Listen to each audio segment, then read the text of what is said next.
तो पहला सवाल है 3x² माइनस 6x प्लस के बराबर 0 के मूल समान है तो के का मान क्या होगा। सबसे पहले हम समीकरण लिखते हैं 3x² माइनस 6x प्लस के बराबर 0। अब इसकी तुलना ax² प्लस bx प्लस सी बराबर 0 से करते हैं। ax² प्लस bx प्लस सी बराबर 0 से इसकी तुलना करते हैं। तो ये a का मान है 3 जो है, ये a का मान है, a का मान है 3, b का मान है, ये b का मान है -6, तो c का मान है k। इस समीकरण के मूल बराबर हैं तो d का मान 0 होगा, जो विविक्त कर है वो 0 होगा, तो d का मान जो है वो 0 होगा। d का मान होता है b² माइनस 4ac, तो b² माइनस 4ac का मान 0 होगा। अब b का स्क्वायर करते हैं, b का मान है -6, तो -6 का स्क्वायर -4 गुणा a का मान है 3 गुणा c का मान है k बराबर होगा 0। तो -6 का वर्ग प्लस 36 होगा, माइनस माइनस होता है प्लस, 6 का वर्ग होता है 36, बीच में लगा है माइनस, 4 तियाँ 12, 12 के होगा बराबर 0। ये 36, ये -12 के, ये माइनस में है, बराबर में जाएंगे ये प्लस हो जाएंगे, 36 बराबर आ गया 12 के। अब 12 से काटेंगे इसे, 3 बार में कटेगा ये, 12 तियाँ 36, तो के का मान आ गया 3, तो इसमें के का मान आएगा 3। पहले इसकी समीकरण लिखेंगे 2x² माइनस 8x प्लस सी बराबर 0, ये समीकरण है। अब इसके मूल बराबर हैं, तो जो पहला वाला है ये a का मान होगा, पहला वाला ये a का मान होगा, दूसरा वाला ये -8 ये b का मान होगा, -8 ये c का मान होगा, c का मान c ही है।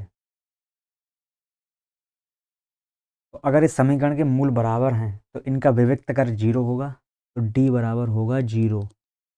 d का मान होता है b² माइनस 4ac, तो ये 0 होगा।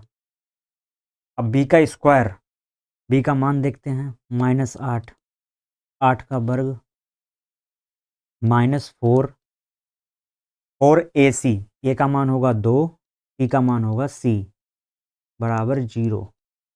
ये 8 का वर्ग 64 होगा, माइनस माइनस होता है प्लस, तो ये 64 आएगा प्लस का, बीच में लगा है माइनस, ये 4 दूनी होगा 8, तो 8c बराबर होगा 0।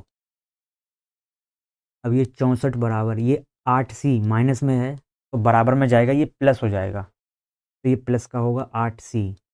अब इसे 8 से काटेंगे तो 8 बार में कट जाएगा ये, तो c का मान आएगा 8, तो c का मान आ गया 8। अगला सवाल है 3x² minus 12x plus m बराबर 0 के मूल बराबर हैं तो m का मान। तो सबसे पहले इस समीकरण को लिखते हैं 3x² माइनस का 12x प्लस m बराबर 0। अब ये जो पहला वाला है ये a का मान होगा, तो a का मान है 3, ये दूसरा वाला जो होगा b का मान होगा, तो b का मान आएगा -12, ये c का मान होगा, तो c का मान हो गया m।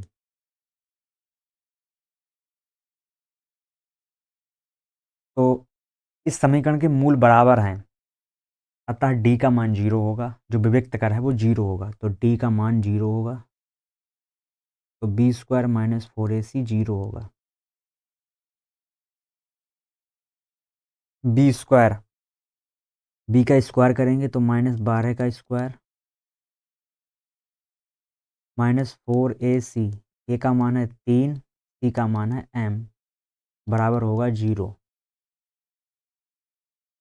ये 12 का वर्ग 144 आएगा, ये माइनस माइनस प्लस होगा, तो माइनस प्लस 144 होगा, माइनस माइनस प्लस, माइनस ये होगा 4 तियाँ 12 है, ये 12 m होगा, बराबर होगा 0।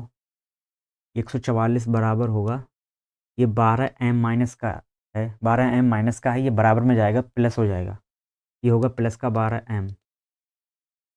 12 से 12 बार में कट जाएगा ये, तो m का मान आ गया 12।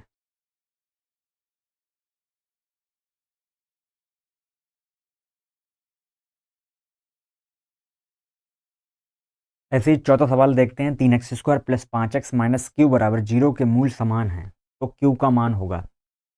अगर इस समीकरण के मूल समान है तो हमें क्यू का मान निकालना है, वो कितना होगा। सबसे पहले इस समीकरण को लिखते हैं, 3x² प्लस का 5x माइनस क्यू बराबर 0। सबसे पहले इसमें ए बी सी के मान निकालते हैं, तो पहला वाला जो मान है वो ए का है, तो ए का मान आ गया 3।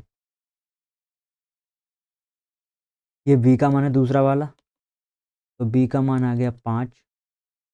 ये सी का मान है, सी का मान आ गया माइनस का क्यू। अब इसके मूल बराबर हैं, तो विविक्त अगर 0 होगा तो डी का मान होगा 0।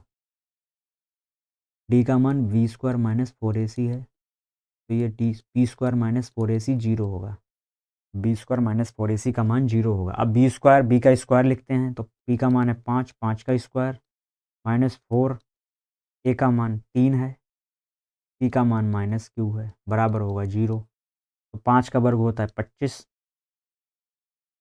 4 3 होगा 12, माइनस माइनस होगा प्लस, तो प्लस का 12 क्यू आएगा, बराबर होगा 0। तो ये 12 क्यू ये प्लस का है, बराबर ये 25 जो है ये प्लस का है, बराबर में जाएगा, ये होगा माइनस का। तो क्यू का मान आ गया -25 अपॉन में आएगा 12, क्योंकि ये गुणा में था। क्यू का मान आ गया -25/12।